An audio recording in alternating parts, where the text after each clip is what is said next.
Hey everybody, welcome to another action-packed, exciting episode of Scotty's Record Shop. Before we get to the subject at hand, I'd like to say hello and welcome to any of you who are new to Scotty's Record Shop, and welcome back to those of you who know what this is all about. We are doing today albums you should know about, and we are up to episode number 12. And this is an interesting album because this album it's by a famous band, but it's an album that is not all that famous, and it's overlooked and it's very underrated, I believe. And it was sacrificed so that this band could get famous. Isn't that weird? The record label sacrificed this album so that this band could make it big. Now you'd think with something like that, the album must be terrible, and it's not. It's absolutely not. We're talking about the group Styx. And we're going back 51 years to their fourth album entitled Man of Miracles. This was right before they made it big. They were on a record label out of Chicago, an independent label out of Chicago called Wooden Nickel. And they released this album in October of 1974. And out of the four albums I think that they put out up to this point, including this one, I believe that this was the best one. I think the band felt really good about it, and they should have, because it was a very good album overall. But something happened. Something very unexpected happened. In their hometown of Chicago, a little old radio station called WLS. If you're from Chicago or anywhere in that Midwest area, you know about WLS. They were a very influential radio station in the 60s and 70s, and if they broke many artists. Well, there was a DJ that had discovered a 45 that flopped when it came out in 72, 73, early 73. And he thought, I like this song. I'm gonna start playing this again on my show. Problem was, it wasn't from this album. It was from an album called Styx 2. He started playing Lady in the fall of 1974, and slowly but surely it started gaining momentum. And by March of 75, it made it into the top 10 nationally. Now, Wooden Nickel had a problem. They had just put this album out, and Lady's not on this album. What are we going to do? Are we going to push this album? Or are we going to push Lady? They did the right thing. They pushed Lady. I don't want to say they ignored this album, but they kind of ignored this album. Lady, of course, became a big hit. I believe that Styx' contract with Wooden Nickel was up. I think it was a 4-record deal. I could be wrong about that, but they went over to A&M, struggled a little bit, but finally, here they are. Grand Illusion, Pieces of Eight. There's that whole mid-70s up through Paradise Theater album. That's just classic Styx. Now, this album, although I wouldn't say it's classic Styx, you're getting really, really close. There's some stuff on here. Of course, you got the JY stuff, the James Young stuff. Rock and Roll Feeling. Starts off with Rock and Roll Feeling. Your typical rompin' stompin' rocker. It's your typical JY. Not that there's anything wrong with that. Rock and roll song. But then you get into like Song for Susan and what else we got here? Stuff like Southern Woman, Christopher, Mr. Christopher, and of course Man of Miracles.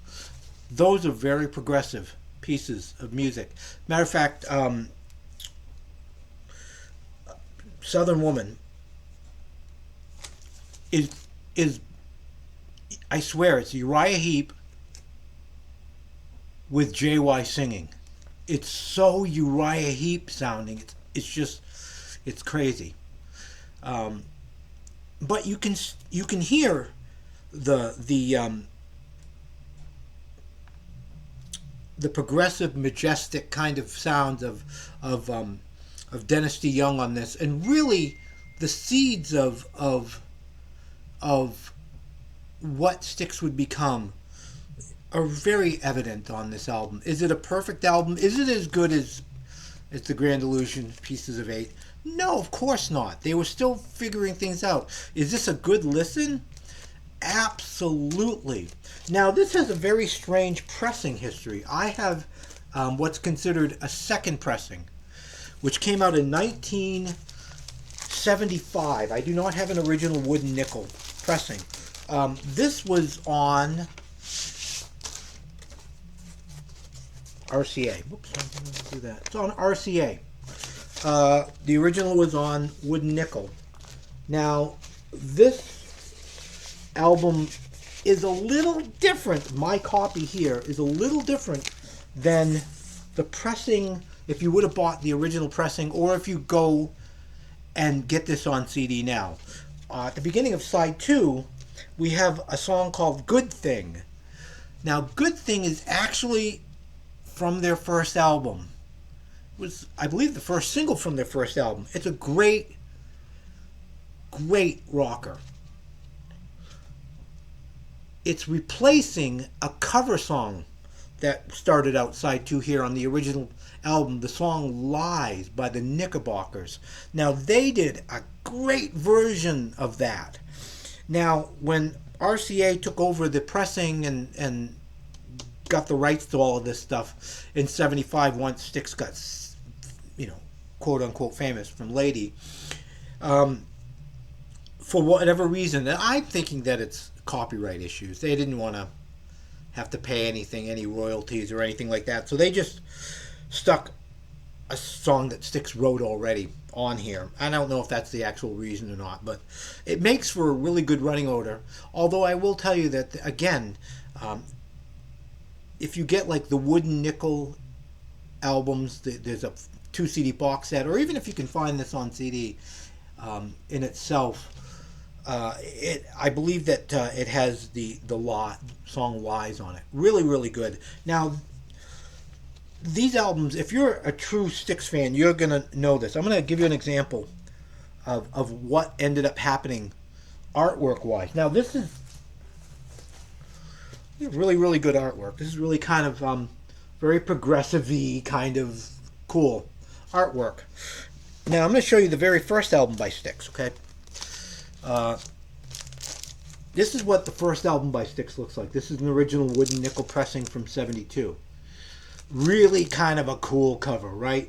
Now, for those of you who are longtime Styx fans, we're all just going to go, yeah! This is what they did when RCA reissued everything in 1980. They redid the covers. This is Styx 1. They renamed some of the albums, like Styx 2. I almost pulled that one. Instead of calling it Styx 2 with a really stupid cover like this, they called it Lady. Man of Miracles, which I don't have the pressing of, a later pressing of, was called Miracles. And their third album, Serpent is Rising, was called Serpent. And there was, in some cases, some more jiggling around with tracks. RCA really didn't do a great job with them, as far as I'm concerned. Just saying. Anyway, in conclusion, this is a great album. It really is. If you like Styx, again, don't think you're going to get a Grand Illusion here. But if you want to, it's a good album. I highly recommend it. This is an album you should know about. Styx, Man of Miracles. Okay? All right. I said it at the beginning. I'll say it again. Please like, please subscribe. I'm really trying hard to get this channel to grow and have it reach more people. And comment below. What do you think? What do you think I'm doing? What do you think I can do better? Be nice about it, but is there something that you'd like to see me do, that I'm not doing, Alrighty. Until next time, everybody, peace and love.